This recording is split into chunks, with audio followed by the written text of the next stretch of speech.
Assalomu alaykum aziz do'stlar, kanalımıza obunachilar. Yurt turgallarizm Nexia 2 1.6 motor. Nervini motor. Bu vaqtim zo'r. 1.6'ni ko'p odam havas etadi haydashni. O'zim ham haydaganman 16-yil. Tak, pavuk qo'yilgan buni. Pavuk yusaytirib beradi. Bez uxatnoy tutturmaydi, bera tutturmaydidan poni chiqarib beradi. Güçlü beradi, razgon beradi. Yurt turistlarimiz uchun zo'r bo'ladi.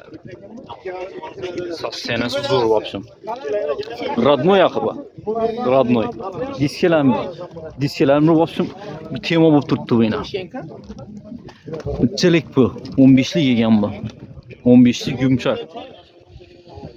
Yana masin. Xorazm masin bozorga tushibdi bu. İşleri tiftinli.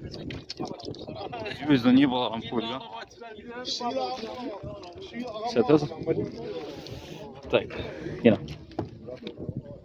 Yine işleri afişeleri götürüşüz mü ki?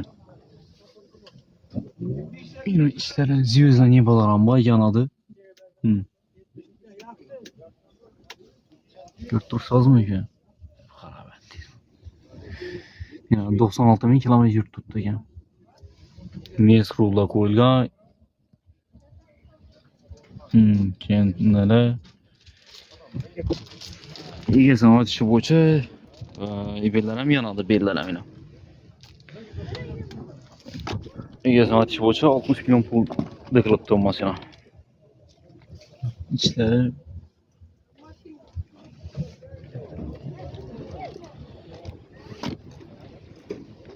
gaz.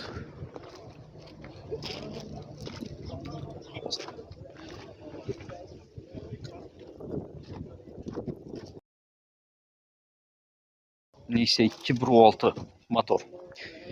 Havas etgan bo'lsalar bir like bosib qo'yasizlar, zo'r ekan, lekin sostenasi vobsin zo'r. Narxi 95 million so'm kelishib beriladi ekan. Hozir nomindan so'raymiz. During. 94lik, aha. 600. Aha.